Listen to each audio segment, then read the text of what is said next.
This is Rummy's Corner.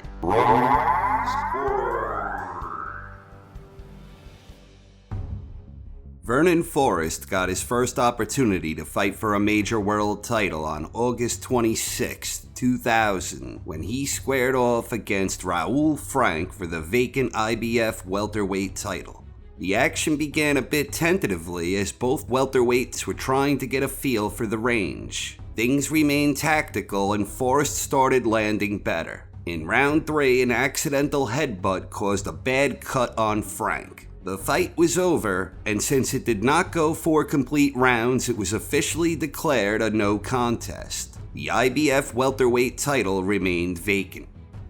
Forrest and Frank had an immediate rematch on May 12, 2001, and the vacant IBF welterweight title was once again up for grabs. Forrest was trying to use Frank's early aggression against him as he began frequently catching him on the way in. But Frank was attacking effectively at times during the early going, where the early rhythm was mostly patient and deliberate. Things remained calculating, but by the middle rounds, Forrest had seized control of the action. The Viper's stellar jab was on full display, and he was often following that up with some mean right hands. Forrest was also mixing in some hard shots downstairs. Frank continued battling the best he could, but he was having a lot of difficulty overcoming the superior technical skills of the Viper.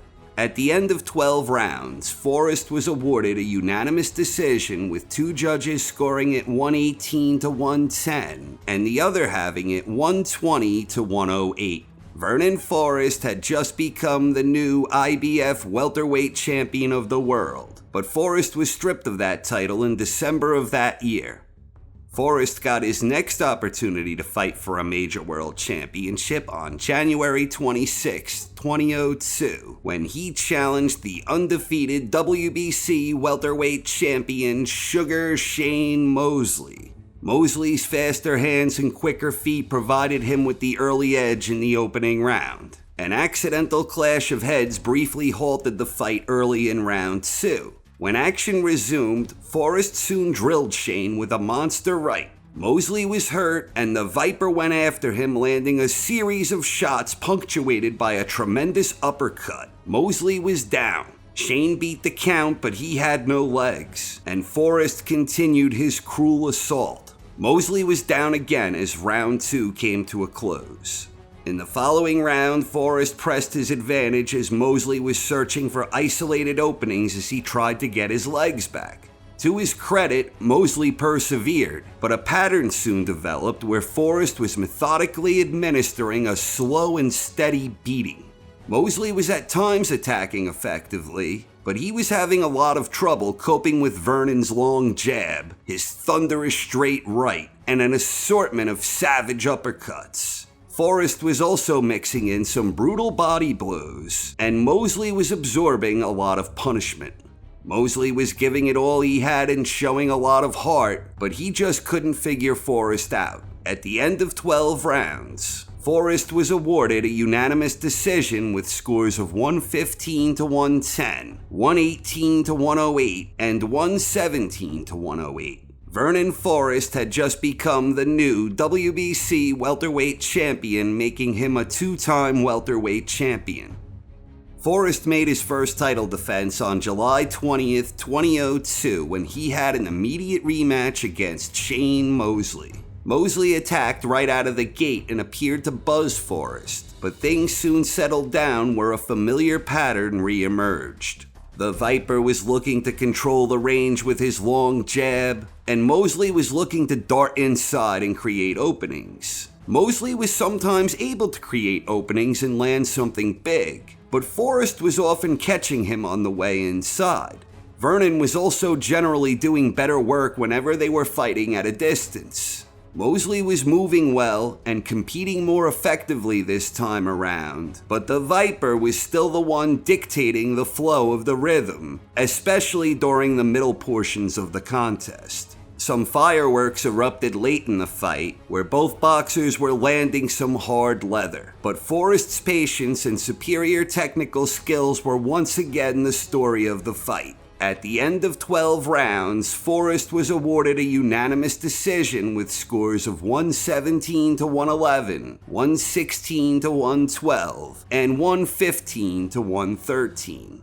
On January 25, 2003, Forrest made the second defense of his WBC belt in a unification bout against WBA champion Ricardo Mayorga. Mayorga started winging some big wild punches early on, but Forrest evaded them as he was slow to establish his jab. As round one was about to end, Mayorga landed some punches that included 2 nice left hooks, and Forrest went down. He beat the count, the round was over, and round 2 began with a lot of energy. Mayorga's unpredictable style with his awkward use of angles was confusing Vernon, and Mayorga was able to draw him into a firefight. Mayorga and Forrest were both throwing big and landing big. They continued trading bombs into round 3, and they both continued landing hard. With just over a minute left in the round, Mayorga landed a crunching right hand that sent Forrest down again. Referee Marty Denkin didn't like what he saw and he waved it off. The fight was over. Ricardo Mayorga had just become the new unified WBA WBC welterweight world champion. Forrest got his next chance at a world title in an immediate rematch against Mayorga on July 12, 2003. Forrest approached the rematch with a far more tactical mindset, where he was far more committed to using his jab and using more lateral movement. Mayorga was looking to unleash heavy attacks, and Forrest was looking to fight him off whenever he got in close. Vernon preferred keeping things at long range, and he was able to consistently do better work when he had room to operate. But Mayorga was frequently able to close the distance whenever he chose to dart inside. Despite his impressive clinical skill set, Forrest had neither the foot speed nor the power to keep Mayorga off of him. The champion did, however, seem a bit fatigued as the second half of the fight was underway. This allowed Forrest to operate at a pace that was more comfortable where he was working effectively. Mayorga got a second wind in the later rounds, where the two boxers had several spirited exchanges. At the end of 12 rounds, it was a majority decision. One judge had it even at 114 apiece, overruled by the other two judges who both had it for Mayorga, 115 to 114 and 116 to 112. Forrest got his next opportunity to compete for a major world championship on July 28, 2007, when he went up against former welterweight champion Carlos Baldemir for the vacant WBC junior middleweight title. Forrest seized control early with an intelligent jab, economical movement, and good defense. Baldemir was frequently missing the mark, and as the rounds progressed, Forrest soon began mixing in a nice assortment of power punches. Baldemir was landing some whenever the two began trading, but Forrest was almost always getting the best of these exchanges. Baldemir's best moment came in round 9, and Forrest was deducted a point for a low blow in that same round. But the Viper was otherwise dictating the action regardless of whether it was in close or at range. To his credit, Baldemir absorbed a real beating and he withstood everything Vernon threw at him. At the conclusion of 12 rounds, Forrest was awarded a unanimous decision with two judges scoring it 118 to 109 and the others scoring it 116 to 111. Vernon Forrest had just become the new WBC junior middleweight champion, making him a two-division champion. Forrest made his first title defense on December 1st, 2007, when he squared off against challenger Michele Piccirillo. Forrest settled in early, where he was working the jab and finding ways to land his right. Piccirillo was unable to disrupt the Viper's rhythm, as Forrest remained poised and patient as he continued outboxing the challenger. Forrest unloaded a nice combination that dropped the challenger near the end of round 6. Piccirillo battled on, and Forrest continued commanding the match. Piccirillo was down again in round 9, compliments of a booming right hand from the Viper. Still the challenger battled, and still he had no answers as he continued being outclassed by Vernon. In round 11, Forrest landed another thunderous right that had the challenger down again, and referee Arthur Mercanti Jr. immediately jumped in to wave it off. The fight was over. It was an 11th round technical knockout for the Viper.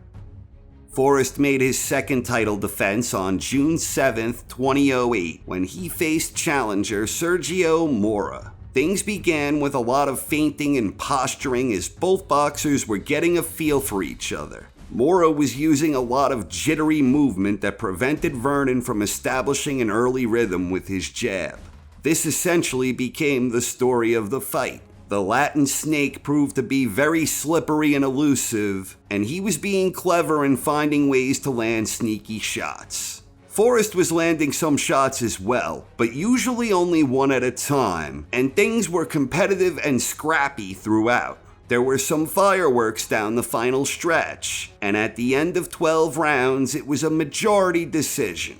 One judge had it even at 114 apiece, overruled by the other two judges who both had it for Mora, 116 to 112 and 115 to 113. Sergio Mora had just become the new WBC junior middleweight champion.